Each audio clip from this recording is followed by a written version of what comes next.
Hello student, তোমাদের সকলকে সুরিত মানা ক্রিয়েশনস চ্যানেলের পক্ষ থেকে সুস্বাগতম। আশা করি তোমরা সকলে ভালো এবং সুস্থ আছো। আমি তোমাদের জন্য এই ভিডিওটিতে তুলে ধরছি 2024 সালের দ্বিতীয় পর্যায়ক্রমিক মূল্যায়ন তথা সেকেন্ড সামেটিক ইভ্যালুয়েশনের জন্য ক্লাস 6-এর ভূগোলের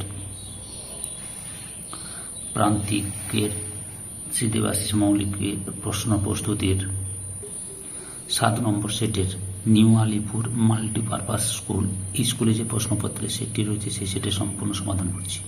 তার আগে তোমাদের কাছে অনুরোধ, তোমরা ভিডিওটি না টেনে পুরোটা দেখো। আর যারা আমার চ্যানেলে নতুন তারা তাহলে সুরিত মান্না ক্রিয়েশনস চ্যানেলটিকে সাবস্ক্রাইব করে এই চ্যানেলের পাশে থাকো। ভিডিওটিতে লাইক দাও, ভিডিওটি কেমন লাগলো কমেন্ট করে জানিও, ভিডিওটি শেয়ার করো। আলোচনা শুরু করছি। একে থেকে সঠিক উত্তরটি নির্বাচন করো। 1.1 দাগে পৃথিবীর আবর্তনের গতিবেগ সবচেয়ে বেশি সুমেরু বৃত্তরেখায়, নিরক্ষরেখা কুমেরু বিন্দুতে। সঠিক উত্তরটি হল অপশন বিতে, নিরক্ষরেখায়।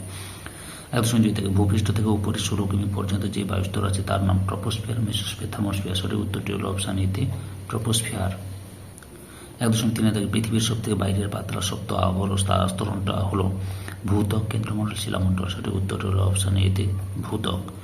1.4 থেকে ভারতের বৃহত্তম শহর হলো গোয়া, সিকিম, মুম্বাই। সঠিক উত্তরটি হলো অপশন সিতে, মুম্বাই। 1.5 থেকে সিনকোনা গাছ জন্মায় পশ্চিমবঙ্গের প্রধানত হুগলি জেলায়, বর্ধমান জেলায়, দার্জিলিং জেলায়। সঠিক উত্তরটি হলো অপশন সিতে, দার্জিলিং জেলায়। 2 থেকে শূন্যস্থান পূরণ করে যে কোনো 5টি। 2.1 থেকে মালাবার উপকূলীয় প্রহতগুলোকে ড্যাশ বলে। উত্তরটি হলো কয়াল বলে, কয়াল বলে। 2.2 থেকে ড্যাশ ভারতের দীর্ঘতম হিমবাহ। উত্তরটি হলো সিয়াচেন, সিয়াচেন। 2.3 থেকে পশ্চিমঘাট পর্বতে আর একটি নাম ড্যাশ। উত্তরটি হল সহ্যাদ্রি। 2.4 থেকে গোমতী ড্যাশ নদীর উপনদী। উত্তরটি হল গঙ্গা। 2.5 থেকে প্রবাল হলো এক ধরনের ড্যাশ কীট। উত্তরটি হল সামুদ্রিক কীট, সামুদ্রিক কীট।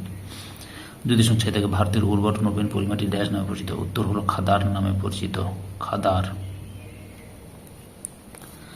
3 থেকে নিচের প্রশ্নগুলি উত্তর দাও। 3.1 থেকে কালবৈশাখীর সময় আবহাওয়া কিরূপ পরিবর্তন হতে দেখা যায়। উত্তরটি এভাবে লিখবে: কালবৈশাখীর সময় গ্রীষ্মকালে উষ্ণতা কিছুটা কমে আবহাওয়া আরামদায়ক হয়, অর্থাৎ এই সময় তাপমাত্রা 5 থেকে 8 ডিগ্রি সেলসিয়াস তাপমাত্রা কমে যায় এবং এই সময় ঝড়ের গতিবেগ থাকে প্রায় ঘন্টায় 60 থেকে 80 কিমি। আর এই বায়ু অর্থাৎ কালবৈশাখী বায়ুটা উত্তর পশ্চিম দিক থেকে আসে বলে এই ঝড়ের নাম নরওয়েস্টার বলে। 3.2 থেকে পৃথিবীর আবর্তন গতি কাকে বলে। উত্তর: যে গতির প্রভাবে পৃথিবীর কক্ষতলের সঙ্গে 64 ডিগ্রি কোণে হেলে নিজে অক্ষের চারিদিকে পশ্চিম থেকে পূর্ব দিকে ক্রমাগত পাক খাচ্ছে তাকে পৃথিবীর আবর্তন গতি বলে। দুটো বৈশিষ্ট্য লিখবে। 1 নম্বরে পৃথিবীর আবর্তন গতির সময়কাল 23 ঘন্টা 56 মিনিট 4 সেকেন্ড বা প্রতি 24 ঘন্টা। 2 নম্বর বৈশিষ্ট্য: পৃথিবীর আবর্তন বেগ নিরক্ষরেখা সর্বাধিক, নিরক্ষরেখা থেকে মেরুর দিকে পৃথিবীর আবর্তন বেগ কমতে থাকে এবং 2 মেরুতে আবর্তন বেগ 0। 3.3 থেকে পৃথিবীর মহাশূন্যে আবর্তন করছে, পৃথিবী মহাশূন্যে আবর্তন করছে কিন্তু আমরা ছিটকে বেরিয়ে যাচ্ছি না কেন। উত্তরটি লেখো: পৃথিবী নিজ অক্ষের উপর পশ্চিম থেকে পূর্বে অনবরত ঘুরে চলছে, কিন্তু তা সত্ত্বেও পৃথিবী থেকে আমরা ছিটকে বেরিয়ে যাচ্ছি না। তার কারণ পৃথিবীর মাধ্যাকর্ষণ শক্তি, যা পৃথিবীর প্রত্যেকটি বস্তুকে নিজের কেন্দ্রের দিকে আকর্ষণ করে, ফলে আমরা পৃথিবী থেকে ছিটকে পড়ি না। 3.4 থেকে কাকে এবং কেন নীলগ্রহ বলা হয়। পৃথিবীকে নীলগ্রহ বলা হয়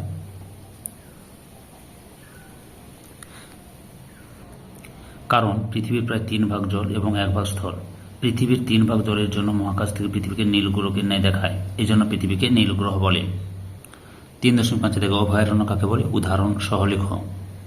উত্তর: যে অরণ্যে লুপ্তপ্রায় বা বিপন্ন প্রজাতির উদ্ভিদ বা বন্যপ্রাণীর সুরক্ষা ও স্বাভাবিক জীবন ধারণের উপর লক্ষ্য রাখা হয় এবং অরণ্যের উন্নয়নের জন্য বিভিন্ন পদক্ষেপ নেওয়া হয় তাকে অভয়ারণ্য বলে। এই সমস্ত অরণ্যে পশু শিকার ও বিপদচেতন সম্পূর্ণ নিষিদ্ধ। উদাহরণ হচ্ছে জলদাপাড়া অভয়ারণ্য, ল্যান্ডফল আইল্যান্ড অভয়ারণ্য ইত্যাদি। 4 থেকে নিচের প্রশ্নটির উত্তর দাও। 4.1 থেকে মহাদেশ সঞ্চরণের ধারণা দাও। উত্তরটি লক্ষ্য করো। প্রবক্তা আলফ্রেড ওয়েগেনার। মূল কথা: মহাদেশীয় সঞ্চরণ বলতে একটি ধীর প্রাকৃতিক প্রক্রিয়াকে বোঝায় যার প্রভাবে মহাদেশগুলি পৃথিবী পৃষ্ঠে এক জায়গা থেকে অন্য জায়গায় স্থান পরিবর্তন করে। বর্ণনা: আজ থেকে 50 কোটি বছর আগে পৃথিবীর মানচিত্রটা এখনকার মতো ছিল না, তখন একটাই বিরাট অখণ্ড স্থলভাগ ছিল। ওয়েগেনার যার নাম দেন প্যানজিয়া। এই প্যানজিয়া চারদিকে ছিল বিরাট জলভাগ যার নাম দেন প্যানথ্যালাসা। 20 কোটি বছর আগে প্যানজিয়া ভাঙতে শুরু করে ভাঙা টুকরোগুলো ভাসতে ভাসতে উত্তর দক্ষিণে পূর্বে পশ্চিমে সরে যেতে থাকে এবং কোটি কোটি বছর ধরে সরতে সরতে বর্তমান অবস্থানে এসে 7টা মহাদেশ ও 5টা মহাসাগর তৈরি করেছে। কারণ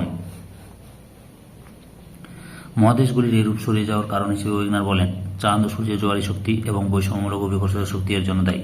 তবে অনেকে গুরুমণ্ডলের পরিচালনা শক্তির প্রধান কারণ হিসেবে চিহ্নিত করেন। প্রমাণ: দক্ষিণ আমেরিকা মহাদেশের পূর্ব দিক এবং আফ্রিকা মহাদেশের পশ্চিম দিকের আকৃতি থেকে মনে হয় এই দুটিকে একে অপরের সঙ্গে যুক্ত ছিল। অথবা চাঁদ ও সূর্যের দাগে ভারতে কী ধরনের প্রাকৃতিক পরিবেশ ধান উৎপাদনের পক্ষে অনুকূল? উত্তরটি লক্ষ্য করো। অনুকূল প্রাকৃতিক পরিবেশ। জলবায়ু: ভারতের ক্রান্তীয় মৌসুমী প্রকৃতির জলবায়ু ধান চাষের পক্ষে আদর্শ। 1 নম্বর উষ্ণতা: ভারতের বার্ষিক গড় উষ্ণতা 22 ডিগ্রি থেকে 30 ডিগ্রি সেলসিয়াস, যা ধান উৎপাদনের পক্ষে অনুকূল। 2 নম্বর বৃষ্টিপাত: মূলত মৌসুমী বৃষ্টিপাতের উপর নির্ভর করে ভারতে ধান চাষ করা হয়। এই দেশে গড় বার্ষিক বৃষ্টিপাত 150 থেকে 200 সেমি, যা ধান চাষের পক্ষে অত্যন্ত সহায়ক। 3 নম্বর আর্দ্রতা: ভারতের বর্ষাকালে অধিক আর্দ্রতা ধান রোপণের পক্ষে উপযোগী এবং শরৎকালে শুষ্ক ও রোদ ঝলমলে আবহাওয়া ধান চাষের পক্ষে আদর্শ। ভূপ্রকৃতি: সমতল ভূমির ধান চাষের পক্ষে আদর্শ। তাই ভারতের গাঙ্গেয় বদ্বীপ সমভূমিতে প্রচুর ধান চাষ হয়। তবে দার্জিলিংয়ের পার্বত্য অঞ্চলে ধান কেটে ধান চাষ করা হয়, ধাপ কেটে ধান চাষ করা হয়। 3 নম্বর মৃত্তিকা: উর্বর পলিমাটিতে ধানের ফলন ভালো হয়। এই দেশে সর্বভূমি উর্বর পরিগঠিত হওয়ায় ধান চাষের পক্ষে আদর্শ। ধান উৎপাদিত হয় ভারতে এমন 4টি রাজ্যের নাম লেখো। 4টি রাজ্যের নাম হল: প্রথমে পশ্চিমবঙ্গ, উত্তরপ্রদেশ,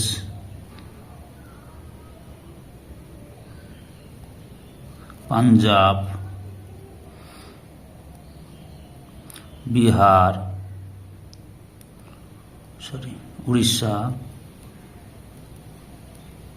এই 5টি রাজ্যের নাম লিখেছি। তোমরা যে কোনো 4টি রাজ্যের নাম লিখবে। সম্পূর্ণ ভিডিওটি দেখার জন্য তোমাদের সবাইকে অসংখ্য ধন্যবাদ।